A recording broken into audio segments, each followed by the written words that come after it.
NIOS का exam start हो चुका है और एनआईओएस का जो एग्जामिनेशन सेंटर पे वहाँ पे धड़ल्ले से चीटिंग हो रही है।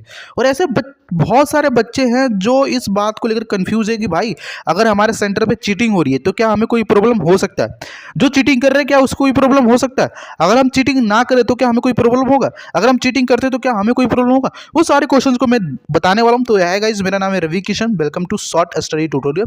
ये एक ऐसा चैनल है जो आपकी बहुत अच्छी तरीके से हेल्प करता है। तो चलिए हम शुरू करते हैं। देखिए क्या लिख रखा है, अगर एनआईओएस अप्रैल 2025 एग्जाम में चीटिंग होती है तो एनआईओएस क्या एक्शन ले सकता है। तो देखो आपको पता होगी, कहने की बात है, एनआईओएस होता है बहुत स्ट्रिक्ट होता है, एक्शन नहीं लेता है, एक्शन लेता है, वो सारी चीज़ मैं आपको बता रहा हूँ। देखो अगर एनआईओएस के एग्जाम सेंटर पे चीटिंग होती है तो एनआईओएस क्या कर सकता है, हो रही है तो एनआईओएस तो सेंटर का जो एग्जामिनेशन है उसे कैंसिल कर सकता है। जैसे मान लो कि मेरा 24 को ना एनआईओएस के एग्जाम सेंटर पर बहुत धुरले से चीटिंग हुई है, तो एनआईओएस क्या करेगा, इस दिन जो भी बच्चे एग्जाम दे रहे थे ना उन सभी बच्चे का रिजल्ट कैंसिल कर देगा, रिजल्ट ही डिक्लेयर नहीं करेगा। भाई तुम जाओ जो करना कर लो, रिजल्ट डिक्लेयर नहीं करेगा। तो आप क्या कर सकते हो भाई, कुछ नहीं कर सकते हो, आपका लॉस होगा। ठीक है, और भी चीज़ मैं बताऊंगा, देखना। सेंटर को क्या कर सकता है, ब्लैक लिस्ट कर सकता है। अगर एग्जामिनेशन सेंटर पर चीटिंग होती है और एनआईओएस को पता चल जाता है तो एनआईओएस क्या करेगा, सेंटर को ब्लैक लिस्ट कर देगा। क्योंकि यार आपको पता होना चाहिए एनआईओएस होता है काफ़ी सीरियस लग रहा है इन सारी चीज़ों को लेकर, तो एनआईओएस क्या कर सकता है, सेंटर को ब्लैकलिस्ट कर सकता है, जिनकी वजह से क्या होगा, वो जो सेंटर होगा कभी भी फ्यूचर में एग्जाम कंडक्ट नहीं करा पाएगा। चीटिंग करने वाले स्टूडेंट को क्या हो सकता है, चीटिंग करने वाले स्टूडेंट को ये हो सकता है कि उनका जो रिजल्ट होगा कैंसिल कर दिया जाएगा, उनका जो पेपर होगा वही कैंसिल कर दिया जाएगा, और उनका जो रिजल्ट होगा वो डिक्लेयर ही नहीं किया जाएगा, रिजल्ट विथ होल्ड या फिर यूएफए में ही लगा दिया जाएगा। चीटिंग करने वाले स्टूडेंट को कोई प्रॉब्लम हो सकती है क्या, हाँ, अगर आप क्या करेगा, चीटिंग करने वाले स्टूडेंट को क्या क्या प्रॉब्लम हो सकती है मैं बता रहा हूँ ना। एनआईओएस सबके रिजल्ट को कैंसिल कर सकता है, ठीक है, आप पे एफआईआर भी कर सकता है एनआईओएस। एनआईओएस क्या करेगा, रिजल्ट तो कैंसिल करेगा, और हम लोग ने बहुत अच्छे तरीके से चीटिंग करी है तो एनआईओएस क्या करेगा, आपको लीगल एक्शन ले सकता है, एफआईआर रजिस्टर करा सकता है, जिससे आपका फ्यूचर बर्बाद हो सकता है। फ्यूचर एग्जाम के लिए आप बैन हो जाओगे। आप एनआईओएस बोर्ड तो छोड़ो, किसी भी बोर्ड में आप एग्जाम ही नहीं दे पाओगे। और पहली बात तो एनआईओएस एक ऐसा बोर्ड है जो कभी भी एग्जाम देने के सक्षम होता है, बाकी दूसरे बोर्ड नहीं होते हैं, तो आप नहीं दे पाओगे। अगर किसी स्टूडेंट ने चीटिंग नहीं की है तो क्या उसका भी एग्जाम पे कोई इम्पैक्ट पड़ सकता है, हाँ।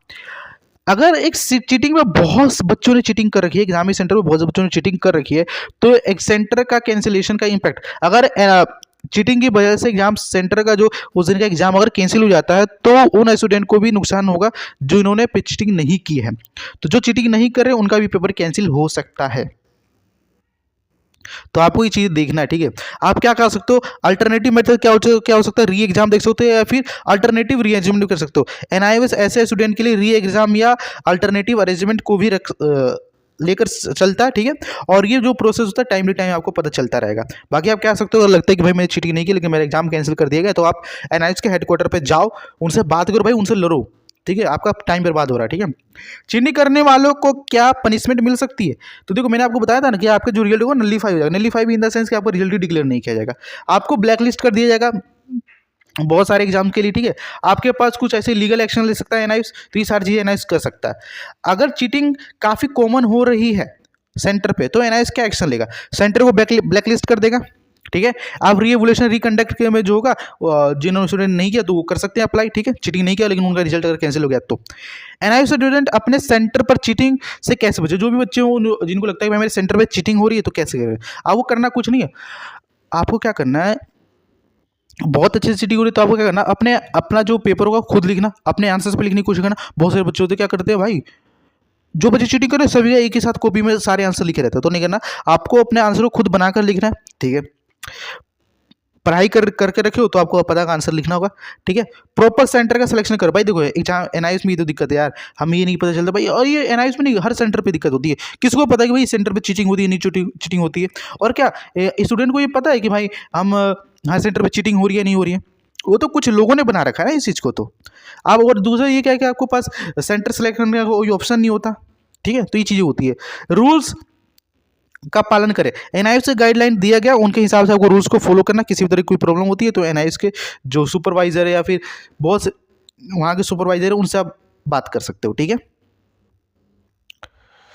अगर एग्जाम सेंटर का रिजल्ट कैंसिल हो जाता है, देखो अगर एग्जाम सेंटर का जो कैंसिलेशन हो जाता है तो स्टूडेंट को क्या नेक्स्ट स्टेप लेना चाहिए। आप री एग्जाम के अनाउंसमेंट का वेट कर सकते हो, ठीक है। दूसरा क्या सकते हो, रेगुलर अपडेट के लिए ऑफिशियल जो वेबसाइट उस पर जाकर देख सकते हो। एनआईओएस का जो हेल्पलाइन नंबर उससे आप कॉन्टैक्ट कर सकते हो। बाकी यहाँ से कोई ज़्यादा कुछ जानकारी मिलती नहीं है, तो बेस्ट ये है कि आप एनआईओएस के रीजनल ऑफिस जाओ नोएडा। चीटिंग के केस में अगर मान लो कि अगर क्या लिख रखा, चीटिंग के केस अगर एग्जाम में हो तो स्टूडेंट के लिए क्या उसका इंपैक्ट पड़ सकता है। देखो, चीटिंग का जो इफेक्ट होता है वो लिमिटेड टाइम सकता है। जैसे मान लो आपने चीटिंग कर रखा, तो ऐसा नहीं होगा कि आप एनआईओएस में कभी एग्जाम नहीं दे सकते। इसका एक लिमिटेड टाइम तक होता है, 1 से 2 साल तक होता है, उसके बाद आप एग्जाम दे सकते हो फीस पे करके। तो ये सारी चीज़ें होती है। अगर एग्जामिनेशन सेंटर पे चीटिंग हो रही है नहीं हो रही, तो आपको कैसे आइडेंटिफाई करना है, ठीक है। एनआईओएस कैसे आइडेंटिफाई करता है, तो भाई देखो ये नाम का एक सीसीटीवी कैमरा लगा रखा है, इन्विजिलेटर मॉनिटरिंग, भाई ये सब उसी में मिले होते हैं, ठीक है। और रिपोर्टिंग मैकेनिज्म, ये सारा चीज़ होता है। जस्ट लाइक क्या पैसे के पीछे काम करता है, तो पैसा जो है इन सबको खरीद लेता है। तो बस मैंने इतना ही बताया कैसे आपको एग्जाम सेंटर पे बचना और कैसे अगर चीटिंग हो रही है तो आप पे क्या इंपैक्ट पड़ सकता है, आपको नेक्स्ट स्टेप के लिए क्या तैयार रहना, तो सारी चीज़ मैंने बताया। तो वीडियो अगर यहाँ तक देखिए, तो अगर वीडियो अच्छी लगी हो तो चैनल को सब्सक्राइब कर लेना और अपना प्यार से कमेंट कर देना। मैं पूरी कोशिश करूँगा कि आपका जो कमेंट होगा, आंसर होगा क्वेश्चन का, मैं नेक्स्ट वीडियो में देने की कोशिश करूँगा। तो मैं मिलता हूँ नेक्स्ट वीडियो में नेक्स्ट टॉपिक के साथ।